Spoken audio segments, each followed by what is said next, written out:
Ladies and gentlemen, a very good evening and a warm welcome to yet another Red and Blue review. Another Sunday, another defeat, and we're off again. This time I'm joined by a whole host of them out there. And first of all, great to see Ian Noble. Welcome back again, mate. How are you? Good evening, Nick. Yes, good evening, everybody. I'm very good, thank you. A bit tired after a long day in the Midlands yesterday, but all good, thanks. Good stuff. And producing the show this evening and on the panel is Greg Ellis. Nice to see you again, bud. You all right, mate? Yeah, evening, Nick. How you doing, everyone? And welcome for the very first time. He's a virgin. He's a virgin on the Red and Blue review. It's Fergus Tid. Fergus, mate, I've been talking to Ian about having you on the show for many a moon. Welcome, welcome, welcome, mate. Thank you very much, Nick. Yeah, glad to be on the show. How I was actually a special guest for the pre-season tour, but this is my official, on the show. Oh, you're part virgin then? Sorry, my mistake. Part virgin, yeah. How impressive is Fergus's background, everyone? I mean, that is something special, isn't it, everybody? Guys, what's written in the chat? Special background. Very good. And I think what you can't see is because he's giving us a bit of a guided tour. In the background is much more than what you can see on screen. There's loads more on it in his little cave in his house. And welcome. And of course, and better late than never, welcome the ledge. Good evening, Jimbo. How are you, mate? Very well, thanks. Good evening, everyone. Can't hear Jim. Oh, he's there. There he is. Yeah, that's all right. I can see you. Okay, first of all, straight away in the chat, there's something I want to say. Turnsky Tankers, it just asked a very quick question, and it's relevant, okay, to who's not on the show this evening, is Mitchell Patel. People have been asking me recently, where is Mitchell? Well, let me tell you, ladies and gentlemen, Mitchell Patel is all well and good, and I've been talking to him only this afternoon. He promises to come back on the show very, very soon. He might even make a guest appearance tonight, but he wanted to send out his love to Jordan Ayew, because I know he's watching right now. Those of you who don't remember, Mitchell's last appearance on the show was very, very much focused on our friend Jordan Ayew and Jordan's appearances and everything else. But there you go. So Mitchell, if you are out there, pop on, mate. Come and say hello to everybody, because we miss you and we want you back on the show. Coming up on this evening's show, we're going to have a look at how the other teams have done over the weekend, how the lone players have done. We're going to be catching up on what happened yesterday and quite a long and lengthy discussion about the back of house at Sellers Park.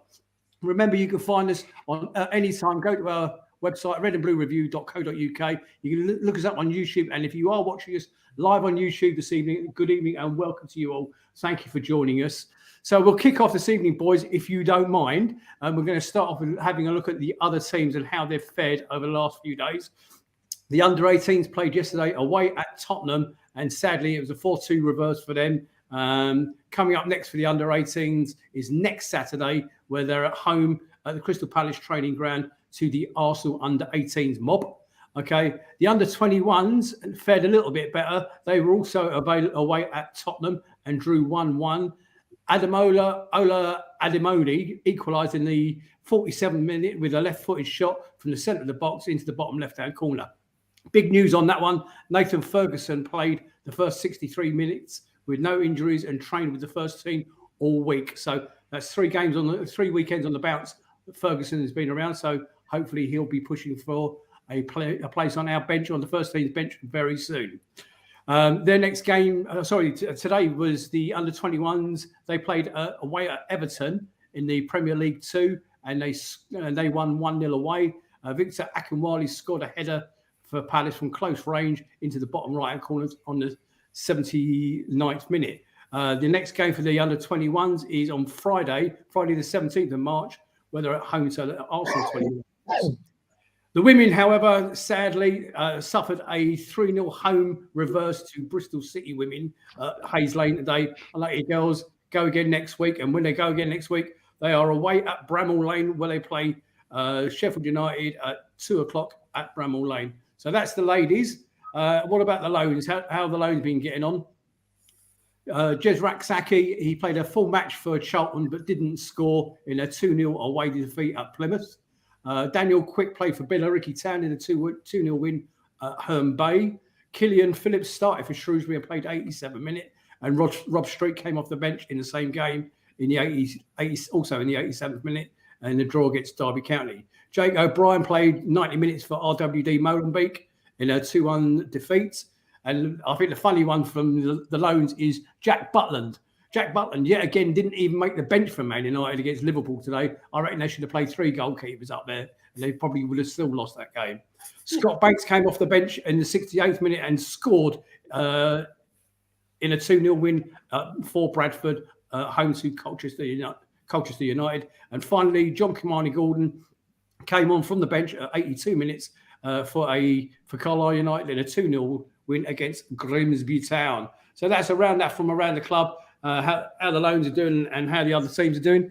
Boys, where should we kick off with? Crystal Palace is still waiting for their first Premier League win in 2023 after Joachim Andersen's own goal saw them fall to a narrow defeat at Aston Villa. Ian, you were at the ground yesterday. First of all, before you go into your match review, I've got a couple of questions for you. Mm-hmm. The social media world, and mainly Twitter, seems quite negative. Although Twitter isn't toxic, it's extremely negative. And there was talk about boos on 90 minutes on the final whistle. There was also talk about a very poor atmosphere in the ground by the away supporters. How did you find yesterday? Yeah, I think the first point, I didn't hear boos at the end. I left pretty promptly because I was trying to get a train and get back to New Street. So I left right at the end on the final whistle, but I didn't really hear many boos. I think as far as the away support is concerned, we had 2 tiers yesterday, which I'm not sure we've done in previous seasons recently. So there was a really good turnout of Palace fans. You know, I would suggest a good 3,000 there yesterday. But sometimes when you get 2 tiers, you don't get the atmosphere, you don't get the singing. And I think our away support was pretty average yesterday, if I'm honest. That's how I would assess it. I saw that game live. Jim, did you manage to see the game yesterday? Only see a couple of minutes of highlights.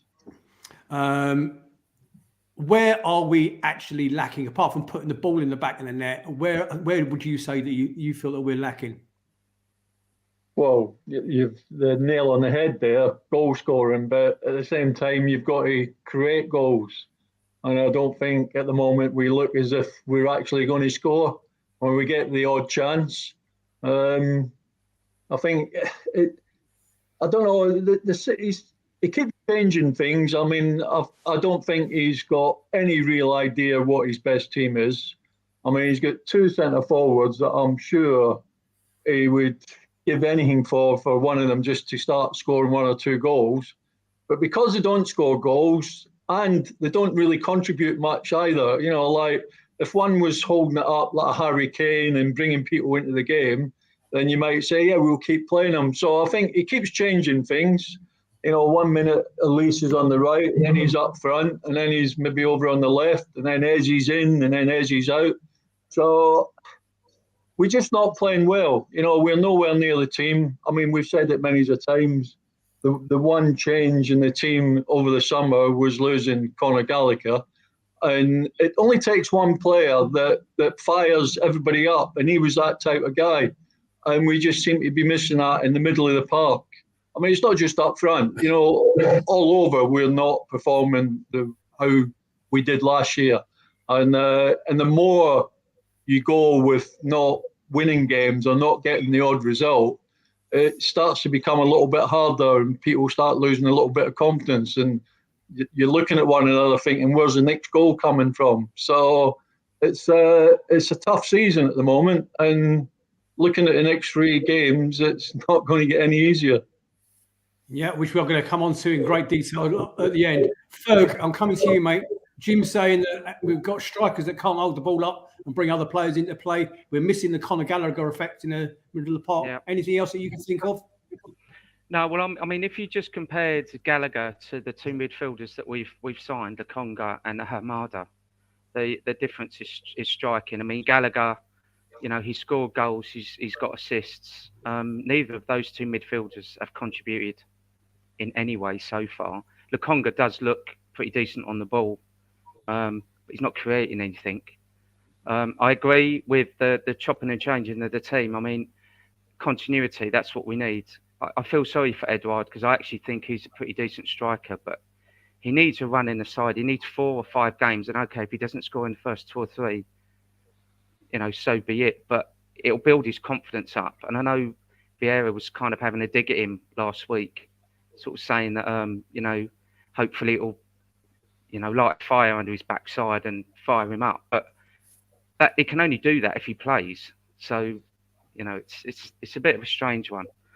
And yeah, I mean, I was looking up the stats for Palace as a team in the Premier League, and yesterday I thought our passing was poor. I thought our ball retention was poor. Now the average EPL for passing in our own half is 189, and we're 176, so we're down on that. Our passing in the opponent's half is 184 in the EPL average. We're 147. I mean, we're way down on the stats, and that just explains pretty much everything that we've been seeing on the pitch. Is we just can't score. We're not creating anything. We're not passing the ball. We're not creating any shots on target. I think that's the second game. Is it in a row that no shots on target? It's 4 in total. Yeah, it's just really poor.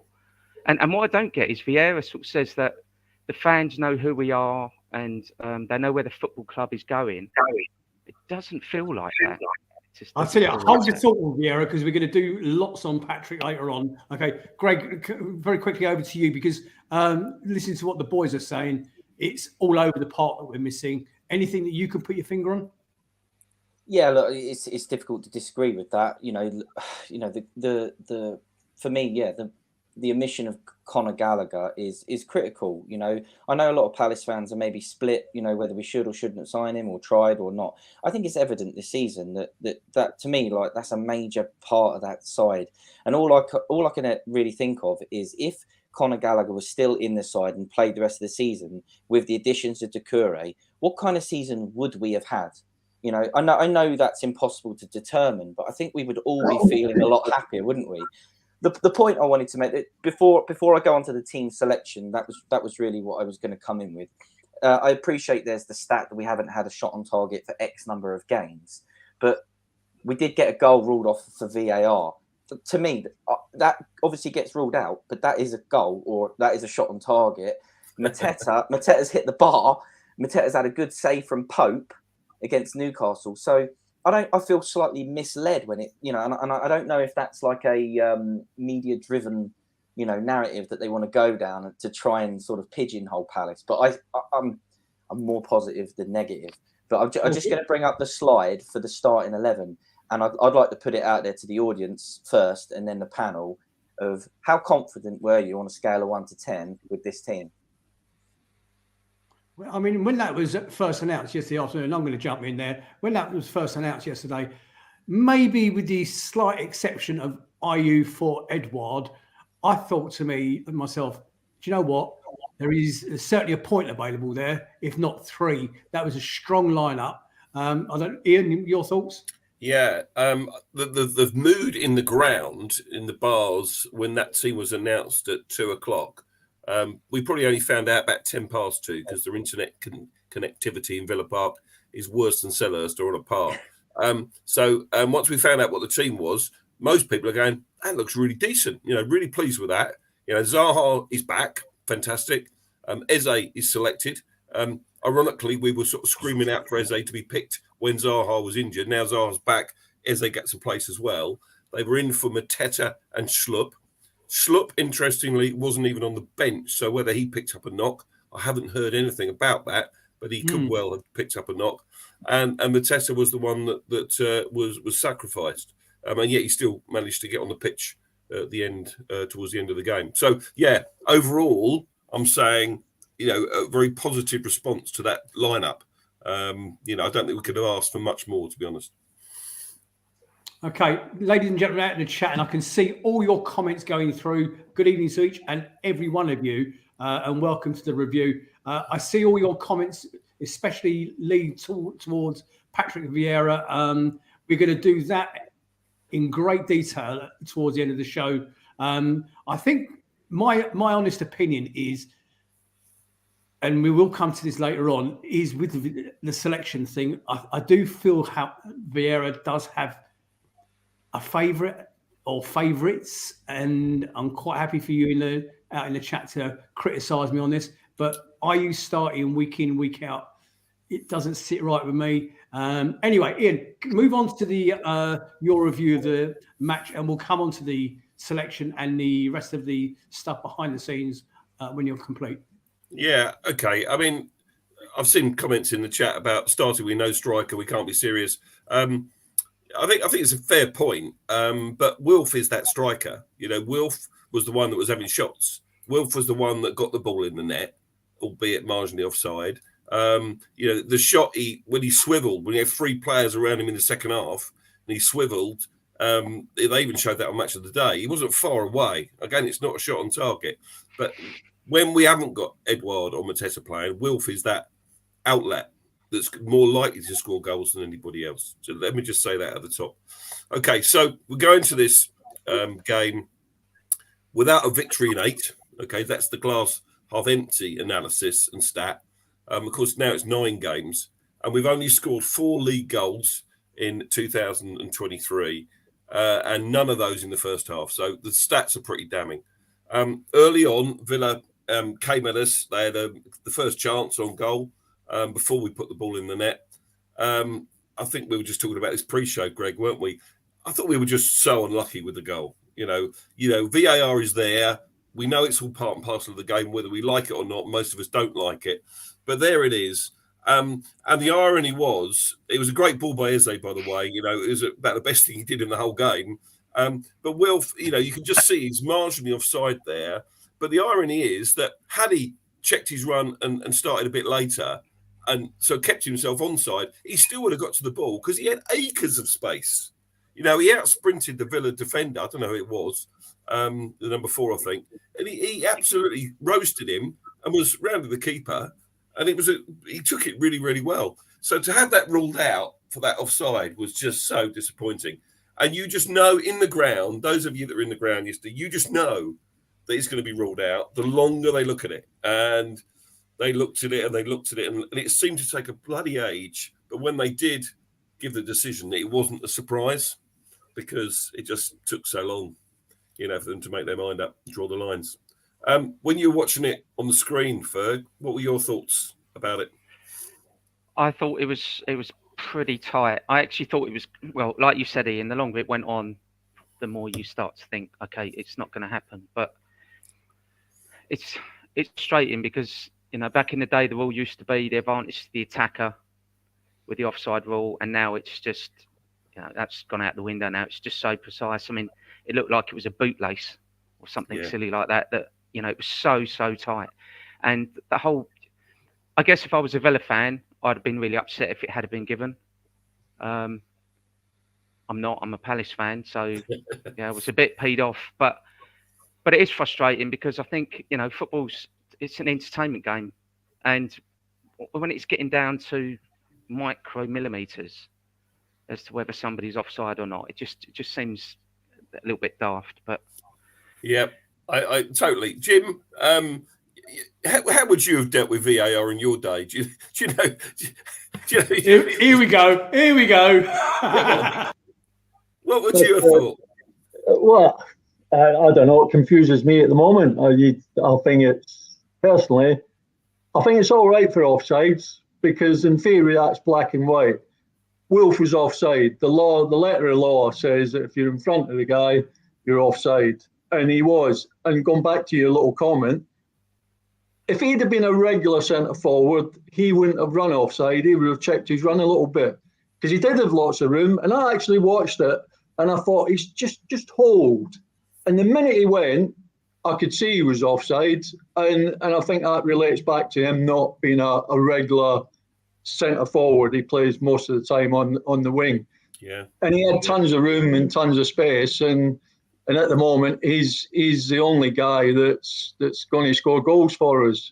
I don't know how I would have dealt with VAR. Personally, I think it's ruined the game. You know, penalties, nobody knows what a penalty is these days. This stupid comment like hand is in an unnatural position. How can it be unnatural? Unnatural is when you stand there with your hands behind your back. That's unnatural. But they're saying, well, that's what you should do. It's just ridiculous. But it was always ball to hand.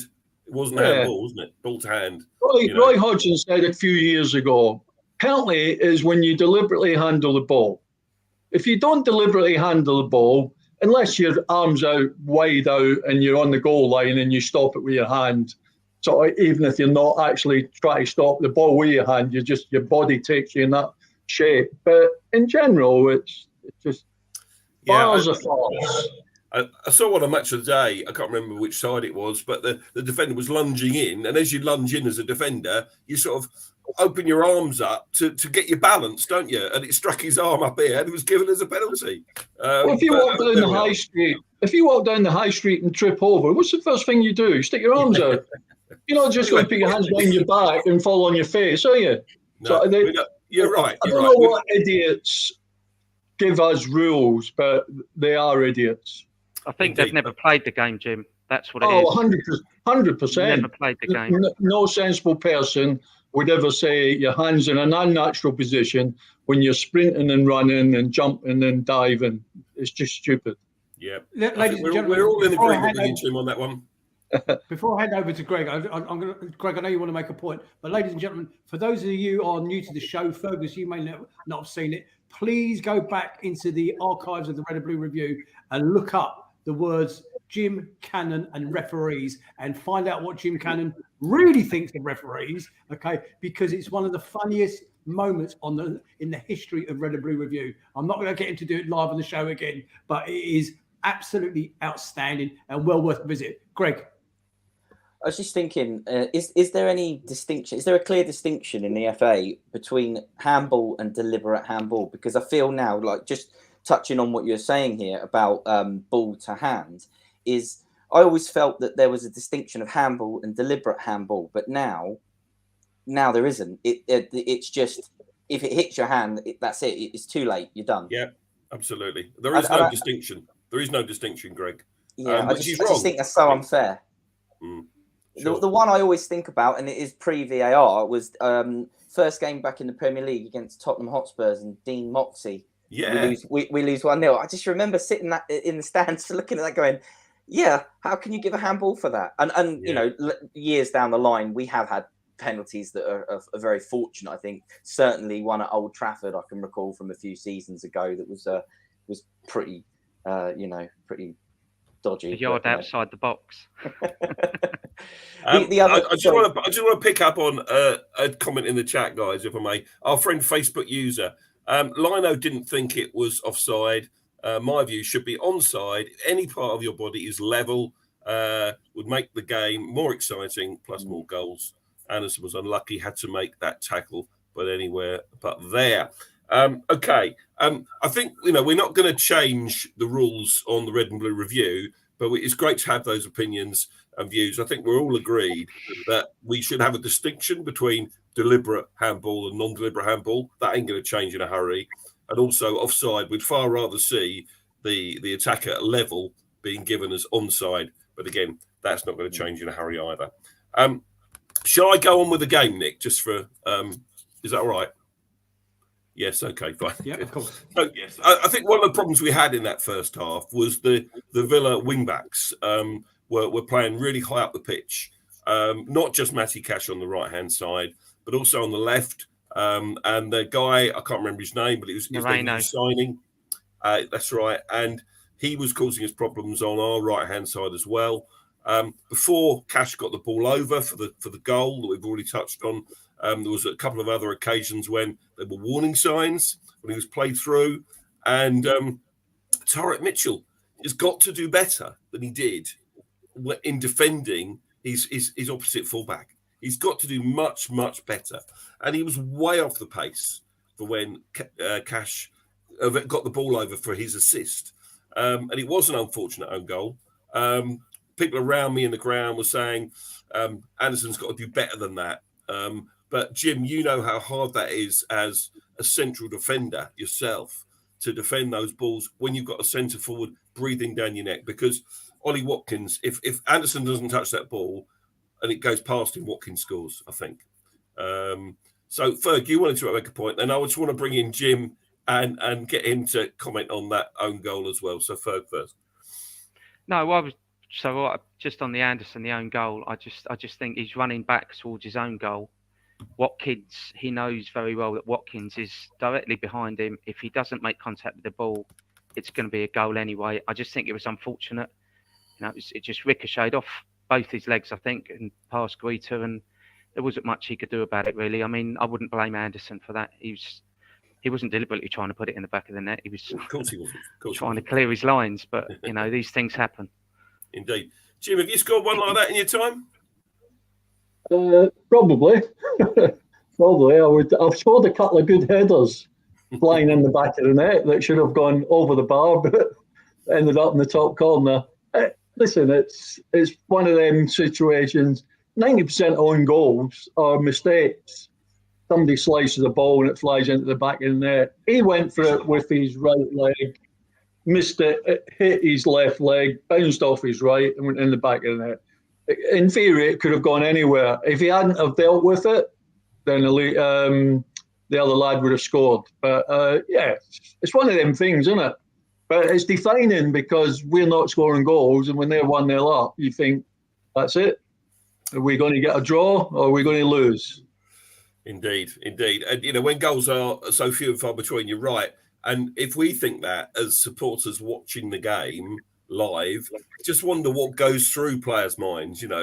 Is there a psychological element of saying, right, we're 1-0 down, we're never going to get back into this now? Or I didn't see it yesterday. I think we carried on playing our game. I don't think it affected us that much. Mark Gahey was asked that question in his post-match interview, and he said, it didn't really affect us that much. We just carried on and executed the game plan. And in the first half, I think we were a bit lucky, actually, to go in only 1-0 down, because Watkins had another really big chance just before the break when he was fed through and he was one-on-one. I think he was on the penalty spot, and he screwed it wide and he hit the outside of the post. Now, for a striker in form, that was really unusual that he missed the target. But I think Vicente Guita needs to take some credit because he came out and made himself big, which meant that Watkins was trying to get the ball past him and he went past the goal as well. So we went in 1-0 down and, thinking, actually, we could probably get back in this. We're not out of this. All the time it's 1-0. You got a chance, haven't you? Onto the second half, the most defining moment then came, after about an hour. Doucouré gets a first yellow on 57 minutes, I think, for a bad challenge. This is a player who's got 8 yellow cards already this season, so this is his 9th he's picking up. If he gets one more in the next game, he would miss 2 games. But 5 minutes later, he does the same thing again. What's he thinking? What is he thinking? It annoyed me, really, because I just think that a player needs to... I don't want him to pull out of tackles, of course I don't, but he's got to be thinking a bit more about, if I do another one of those, I'm off. So he's got to take it a bit more carefully, hasn't he? Thoughts on that, guys? Would you agree with me? I think there has actually been some chat about this on Twitter today with reference to what are the consequences of that red card. And there's a couple of schools of thought here that I'm going to give you. Yes, he got his 9th, okay, and technically he got his 10th, but he did. But it won't count as his 10th because it's actually the second yellow card equals the red. So will he be actually suspended for the next game? Twitter was absolutely divided on it today. Some people were saying, yeah, of course he will, because he's now got 10. Well, the other side of Twitter was saying, actually, no, he hasn't. He's got 9 and a red card. Okay, so but if he gets suspended, we don't know. Obviously, he'll get suspended for 1 game, but whether he'll get 2 game suspension, I don't know. That's the one side of it. The other positive side of it, and I think Jim made the point earlier about what we're missing in the way of somebody with a bit of fight like Gallagher in the centre of the park. The other positive about it is I actually think they'll be bringing Jimmy Mack back on, or certainly Hughes to replace. Okay, but maybe Jimmy MacArthur, possibly as a substitute. We don't know, but they will actually now start using him because they've got to use him. Okay, so whilst it's not ideal that he's going to miss 1 or 2 games, it's going to be the situation where at least we're going to get to see what's the state of play with Jimmy McArthur. Yeah, I can answer your question for you. I think this is the right call. But if anyone disagrees, then say so, of course. There's a good article on The Athletic, as there always is. It says, why Crystal Palace's Czech Doucouré will serve a shorter suspension after red card quirk. Okay? The red card trumps his 2 yellows. Therefore, it's a 1-match ban for 2 yellows equal a red. Okay? It wasn't violent conduct, so it's a 1-match ban. Had he picked up 2 yellows in consecutive games to make it 10, then the game would have been it would have been a 2-match ban. Correct. He's actually got off lightly because it resets, I think, after that. That's my understanding. Yeah, I didn't even know that rule even existed. Whilst we're on the subject of players, okay, and I think, by the way, and I know you haven't finished your match review, I just want to pick up on a couple of things that we were talking about pre-show. And Doucouré making a stupid mistake, you could actually say that that's down to pressure. And you're right, Ian, we don't want him pulling out of those challenges. But I'm a bit concerned, something that's crossed my mind over the last couple of days, about the regression of a couple of our players in the last few months. And is it that they're not playing for the manager? Is it they don't like the positions? Are they playing in the wrong positions? And I'm going to kick off with 2, if you don't mind. Tyrant Mitchell, the obvious one, but I feel that we're playing at the moment, he's an easy target. And I really do think it's too easy to say he's out of form, blah, blah, blah. But the one I really wanted to talk about is Eze.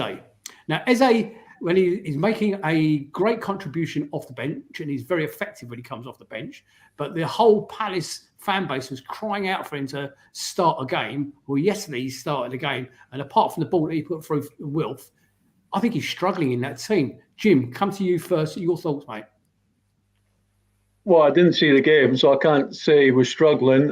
Tyrant Mitchell. Tyrant's a better player when Wilf's playing on the left-hand side, definitely, because they link up well together, and Wilf get back and helps him a little bit. Did Eze play wide on the left yesterday? Yeah. Yeah, so he wouldn't be helping Tyrant Mitchell that much. And any good fullback always has a good player in front of him to give him a bit of help. So Eze will go to sleep. I mean, he's great on the ball, but he will go to sleep and lose people, ball watch a little bit. So I think Tyrant, I don't think he's not playing as well as he can. I just don't think he's getting the help that he's had over the early in the season and last year, because he is a good player. But I mean, if you've got 2 and 3 players running around you, there's not a lot a fullback can do about it. He's got to pick one out, but he can't deal with all 3 of them. And I think that's his problem at the moment. And we give the ball away far too much. So he's pushing up a little bit, hoping that he can get into the other half and help us going forward to score. And we give the ball away terrible. And probably lots of times he'll get caught out like that. And maybe that was probably the reason why he was so far up when the fullback got down the line and crossed it without being challenged at all. And Dawn Palace has just agreed with everything you just said, that he wasn't helping out Mitchell at all. Mark Callaghan's saying Eze keeps being put out on the left. It's not his position. Have to say he hides when it's not going very well. Anybody else want to talk about Eze and his ineffectiveness in the games at the moment? I just think he lacks confidence a bit. I think he's just lacking confidence. He's not getting that many starts he did yesterday. He looked better off the bench at Brentford. Obviously, got his goal. But I want to see the Eze that we saw in lockdown. We glided with the ball past players, So I think it might be psychological as well, Nick. I think that injury was a terrible injury that he got. And maybe, when he starts running for the ball, the first thing that springs into his head is, is it going to pop again? Is it going to go? And having played football myself and had some pretty bad injuries, it does play on your mind. It can be sort of, it's always there. It's always niggling. So I think that's probably part of the reason that Eze's playing like he is. I agree with Jim. I think Zaha's better on the left than Eze. And when Zaha's not there, Mitchell's more exposed. I mean, that's pretty obvious most of the time.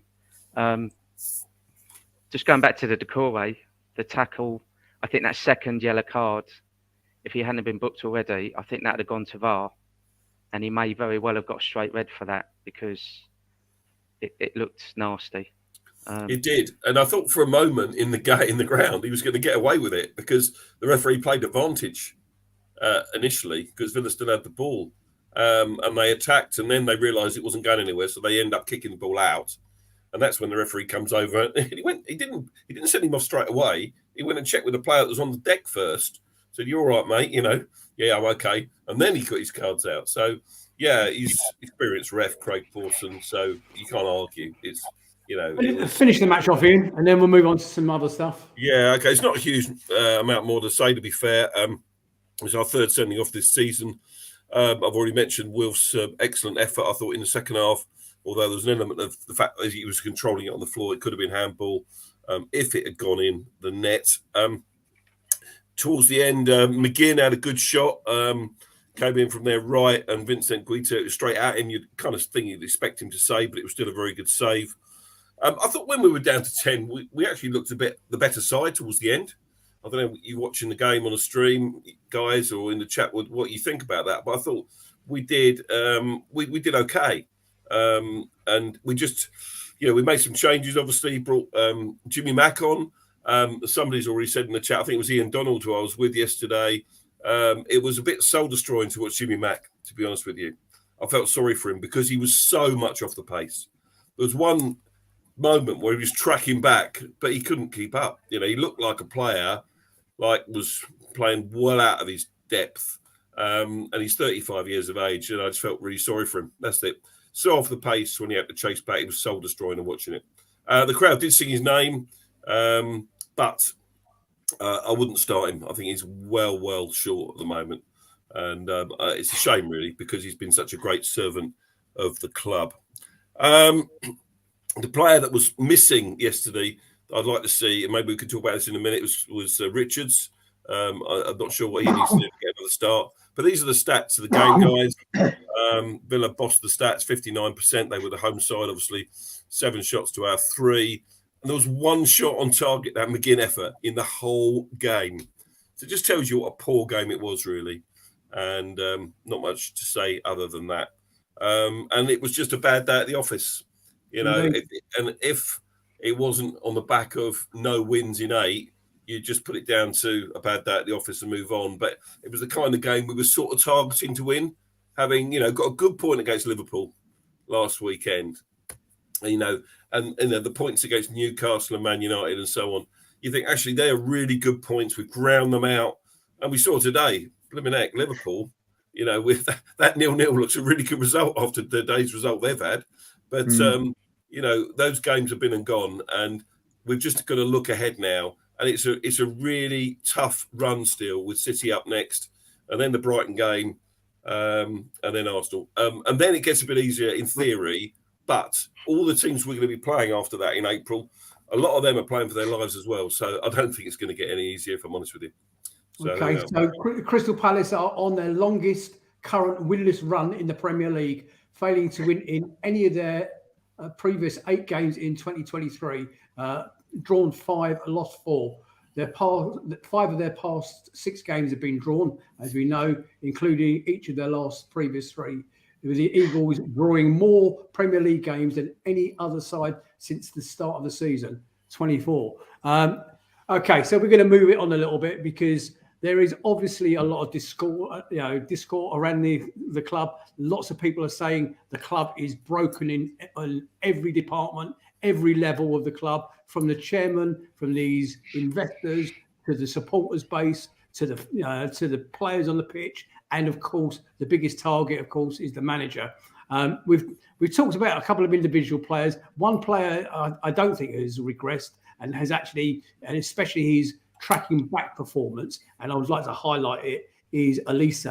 Elise was guilty as Eze in previous games where he was getting caught and not helping out defensively in any way, shape or form. There was a couple of occasions yesterday where I was actually player watching him, and I thought, you know what, he's actually starting to work hard now, bringing that to his game, which I think is a positive. Boys, What is wrong at the club? And Jim, I'm going to come to you first because somebody asked you a direct question in the chat, and it simply said, Jim, are we going down?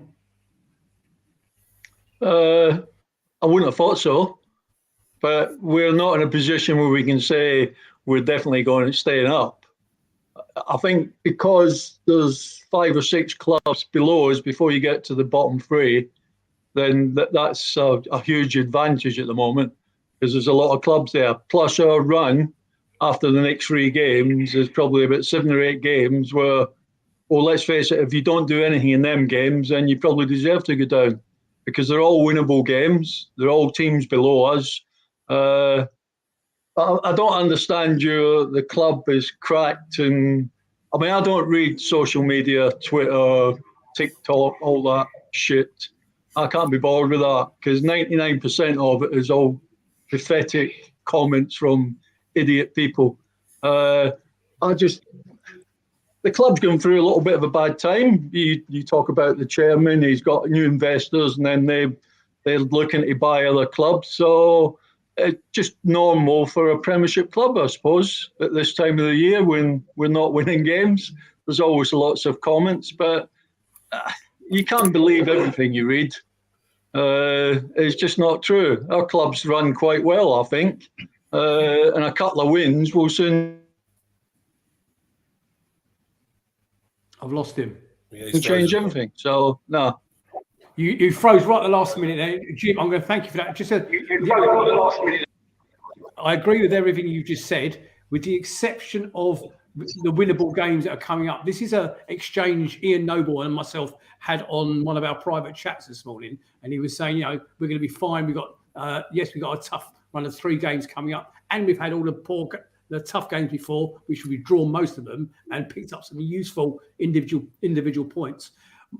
And yes, we have got 3 tough games coming up and some easier fixtures after that. However, yesterday was one of those games and we lost. So I'm still concerned a little bit. Greg, to you, mate, are you concerned? Yeah, look, I think it would be naive to not feel concerned, but my glass is still half full. I think we've had a very difficult run of fixtures. Look, you could argue that you've got to play everybody twice and that doesn't really matter. I think we're a different proposition to last season. Overall, I was thinking about it earlier, and I think I touched on it last week. We probably are the 12th best team in this division. And what comes with that is we can only attract those players that are going to fall out the periphery of your sort of top 10, so to speak. So, we are fighting it out amongst your sort of West Hams, your Forests, your Southamptons. We're all going for the same players. We're 5 points off a relegation place. And the way that I see it at the moment, if Palace were to drop into those spaces and relegated, I think it would actually be of our own making rather than anything else. I do think there are 3 sides worse than Palace. Palace aren't playing well, and by no rights do we live at 12th. We can drop, we can slip, but I think with Mateta, good save from Pope, hitting the bar, we've had a goal ruled off of VAR. I do think it will come. I think it's a matter of patience. I also think the games that we've got coming up, sometimes you pick up a win where it's most unlikely. Now, I'm looking at the Brighton fixture and I'm thinking it's a cup final for them and for us. They're going well, but on the night, that sometimes that doesn't always work. You are going to look at the City and Arsenal games and you probably are going to favour those to pick up the wins. But, we've got a good point against Liverpool. And you never know, we might get 4 points from those 3 games and it changes. So, I'm not ultimately too negative about it. It could happen, but I don't think it will. Very interesting because, I know that I'm out on a limb here. There's 4 guys with me, all half full. I'm not so sure. Ian, you're willing to make a point? And then I'll come to you, Fergus. Yeah, just carrying on the conversation, really, in as much as we've got to be concerned about the threat of relegation. 5 points is nothing. And we could well be in the bottom 3 or 4th or 5th from bottom after these next 3 games. That's a real possibility. So, go into those games understanding that could happen. But someone's put in the chat, and it's, of course, I totally agree with this. We can win any game on our day. We can win any game. Who's going to score the goals? We're not sure at the moment, but we've got the players to score goals. We're just not doing it at the moment. I think we've got to look at the home games. Liverpool, Newcastle, Man United at home, all draws. Why can't we get a point against City? Why can't we actually beat City? Yeah, they'll be thinking about Champions League. They've got an interesting week ahead of Man City because they haven't got a midweek game this week. Normally they're playing a cup match in midweek. And Pep Guardiola was interviewed, and he said, "What are you going to do?" "Oh, we'll have a couple of days off," he said. So how's that going to affect them? That could be an advantage to us. They come in a couple of days off, a bit relaxed. Who knows? And maybe I'm just clutching at straws a little bit here, but let's go into this Man City game thinking we're going to win it. Because if we don't, then what's the point of why turn up? Even we've got to show more fight. I think one of the things that's concerning people is that teams below us are picking up wins. So Southampton won yesterday. I'm trying to. Yeah, other teams are winning games as well down the bottom there. But we're just not doing that at the moment. And I think just that one win will take the pressure off everybody. But we've got to get it sooner rather than later. I just think, me included, Ferg, I'm coming to you now. Me included, because I'll be honest with you. Once we do get that one win, I'm sure my mood will turn into what you 4 are like at the moment. All 4 of you are glass half full. Like I said, Ferg, we're on 27 points with what we've got left. 12 or 13 games. We've taken 5 points from our last 10 games. On that form, we'll get 6 or 7 points. With that it will take us to 33/34 points at the end of the season. Are you not worried? That's relegation. If we don't get 38, we're relegated. I would say this season. Yeah. So to answer that question, so I'll put a slightly different slant on it. If we get 4 wins between now and the end of the season, which is very possible, you look who we've got to play. We've got Leicester at home, Everton at home, West Ham at home, Bournemouth at home, Forest at home. We've got Leeds away, Southampton away, Wolves away, Fulham away. They're all winnable games. Brighton, okay, they're on form, but we do normally beat them at the Amex. So, let's be positive. I agree, Man City, Arsenal, tough games, but we can get something from them. But if we won 4 games, that's 12 points. That's 37 points. The current teams, the 4 teams in the bottom, they've played 25 games. They've won 5. I think Southampton have won 6. They need to win 6 games between now and the end of the season. There's only 13 games left, 12 for Everton. They have to win 6 of those games to finish above us in the table. They've played 25 and they've only managed to win 5. So I can't see. The teams will have a purple patch and there will 1 or 2 games. And there's no doubt that we will drop down the table at some point. But I think over the next sort of 13 games, we'll pick up 4, 5 wins, 3 wins and 2 draws, whatever it might be. But it'll be enough. It'll be enough to stay up. I've got to tell you, that's why you're on the show. And you've made me feel a damn sight better, mate. Well done. Greg. I'm going with Darren Bullock here. From the games that you've just mentioned and the run that we're on, I don't want to be disrespectful to other teams and call them winnable games, but the only way I can really phrase it is, you're quite right. We've got to play the bottom 3, amongst others that are hovering above the trapdoor. So by statistics, that would sort of suggest that they are the games that you are looking to win. I think we'll pull one out the bag against City or Arsenal potentially. We'll probably lose a couple. You think we might win. But I see 3 wins and 3 draws, and I think we're scraping it at 39 points. I think we're going to sail really dangerously close, but I think there's just enough in this team this season to just literally just get their nose, on a steward's inquiry. We've only lost 4. Sorry, Nick. Go on. Make sure you read the comments in the chat, mate, because they're aimed at you. They're positive. Oh, are they? And they're saying there's too much doom and gloom around the club, and well said that man, talking about what you were just saying. I came into this show, you boys. I came into this show with one word or one name in my head when I started this show at 8 o'clock, and the word was Oldham. That's how this season. That's how this season was feeling to me that it's panning out. Convince me, Jim. I'm coming to you first. You remember the Oldham scenario? You were there. Okay, tell me that I'm wrong. You weren't playing then, Jim. You'd given up long ago. No, you weren't playing, but you were watching. So you know what happened at Oldham. What year was it, Ian? 93 or 4. Is that when we get relegated with a lot of points? Yeah, we were safe with 3 games to go. Well, we thought we were safe.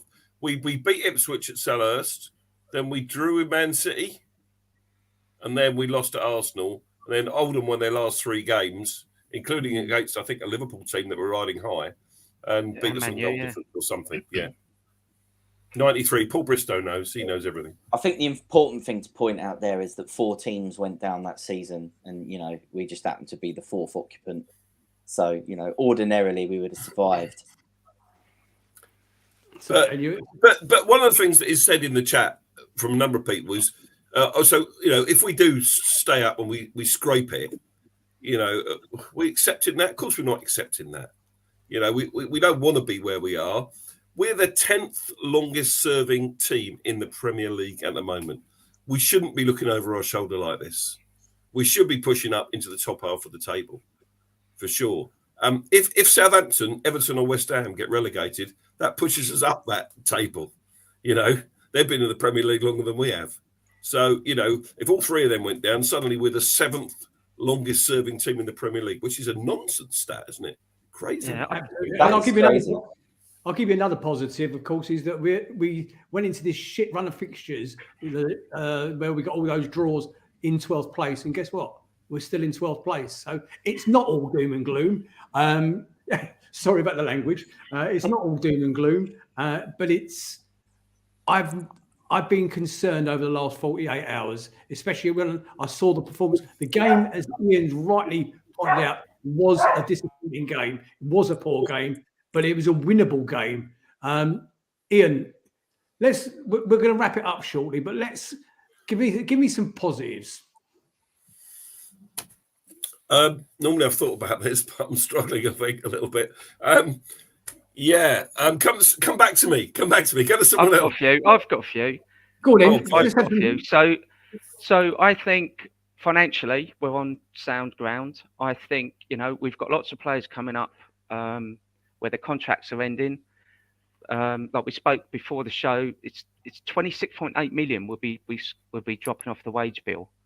Now we've got plenty of youngsters coming through that can take their places. The Raksakis of the world, Killian Phillips, Michael Abui, Kofi Barmer, David Ozo. They're all really, really good players that could potentially break into the first team next season. We don't have to spend any money. And then we've got the grounds refurbishment. We've got the new sort of main stand going to be built, hopefully, if everything goes to plan this year. So things are on the up. We're our under-18s are absolutely smashing most teams. We were unlucky against Spurs yesterday, 2-0 up. We had a player sent off, then we conceded 4 goals. But generally, our youth teams are performing really, really well, and we've got a lot to look forward to. I think we just need to be a little bit patient. Everyone wants everything right now, and it doesn't work like that. Got to take your time. But Fergus, we're in a good place. You won't win nothing with kids, someone said once. Well. It's funny because Patrick Vieira, I think he referred to it yesterday after the Villa game, saying it's a young team and we need to be patient with them. But the average age was 27 years, I think, yesterday. So it's not young, but yeah, I think we've got a lot to look forward to. We'll stay up. We'll win enough games to stay up. Okay, we're not going to finish above Brighton, which is going to be a bit of a pain. But as long as we stay in the Premier League, we get this new stand built. We'll bring some of the youth through. Happy days. Do you know what? I thought my glass was half full until Fergus came on. I mean, that is so positive, mate. That's unbelievable. I think you're right to highlight the academy and the youth teams, but there is a long, long way between playing that level and playing Premier League football. You know, we send players out on loan, like Scotty Banks scored a very good goal for Bradford City. You know, we've seen Raksaki rip it up for Charlton in League One. You know, some of the players that we think are pretty good, like John Kamani Gordon, can't even get in the Carlisle team at the moment. He's on the bench every week. So I don't think it's quite as rosy as we're sort of making out there, but I sort of get your point. That we have got a lot of youngsters. Other teams have as well. You know, if you look at other academies, they're probably almost as good as ours. So I want to speak a couple of minutes, if we can, on the manager. Okay. Now I know that I'm dealing with 4 half glass full blokes here. Okay, but how's he now progressing? How's the manager taking us forward? Is he getting the best out of our players? Is he coaching our players well enough? Jim, you first, please, because of your experience. Yeah, I'm more than pleased with Patrick Vieira. He's a young manager. He's still learning his trade in the Premiership. This is only his second season there. You were all raving about him the first season. Second season, slightly harder. The team isn't as good. He would have probably liked more input from more players from the board in the summer and maybe even in January, which he didn't get. I mean, when he first came, there was a lot of players come in. The second season, when you think, I always remember Liverpool kept winning the league. And at the end of each season, they go out and spend another 5 million on better players. Now, he can't do that. So we finished, mid-table last year? 12th, 11th, 12th last season? So you would expect that you would go out and improve that team by spending a lot more money. But we didn't do it. We didn't bring anybody in of any, Doucouré, I think, is the only one I can remember that's actually playing on a regular basis. So it's hard for him. It's a very, very challenging league. But I think he's done a good job. I don't think he's got the backing that he would have probably have liked. And I think the only worry with somebody like Patrick Vieira is not whether we'll go down, is whether he would leave if he's not going to get the backing that he's a big personality and he would probably expect a little bit more. But he won't grump about it because he's a very humble guy and he'll just go on with what he's got. He'll be all right. We'll be all right. I mean, Berg said it very well. We will not go down. We're going to win 3-4 games. We're going to draw another 2 or 3 games for the end of the season. So we're going to be all right. There's a little bit more doom and gloom about than the only doom and gloom I've had is when I come on and listen to you lot. Do you know why, don't you? You know why? Because you're not on social media, Jim. That's why. That's but see, because I don't listen to people that don't know what they're talking about, I've got no problem with life. Yeah. My life's great because I don't listen to all the shit. Very good. You said one thing there that sort of grated a little bit. You said Liverpool went out and spent money when they were winning the league. Patrick Vieira can't do that. Why can't he do it? Because Brentford spend money, Brighton spend money, Fulham spend money. Those 3 clubs have been in the Premier League less time than Crystal Palace, and they're all above us in the league and all doing rather well.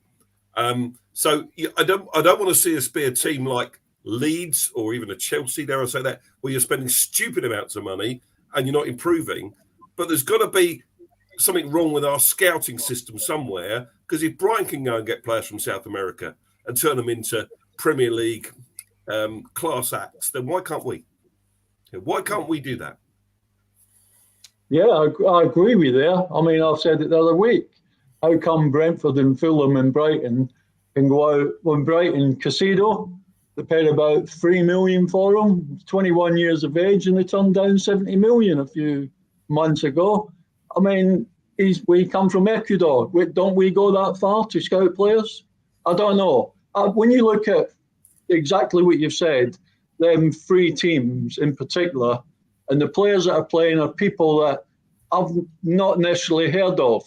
Everybody always thinks, you've got to go and buy somebody that's well known. No, these have been obviously scouted very well. They've checked them over 1 million times and brought them to this country.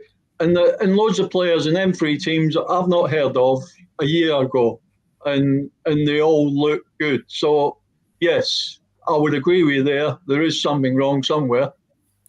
Yeah, it doesn't work everywhere. You know, Forrester, you know, I think they're probably got enough staff as well, but they've spent a shed load, haven't they? You know, ridiculous number of players. Bournemouth as well. The financial fair play is going to catch up with some of these clubs. I think they're taking a gamble on some of the players they're buying. I mean, Brighton, obviously, they've made quite a lot of money, so they can afford to do that. But the Brentfords and the Bournemouths of the world can't. And if it doesn't pay off, they're going to be in trouble. They are, but you know, I come back to the Brighton thing. I think you're right. I think the fact that Brighton are doing so well, when did they start doing so well, does great a lot as a Palace fan. And you know, if they can go and find these bargain players, Matoba costs 3 million, for example, then why can't we? Dougie Freeman needs to earn his money, doesn't he?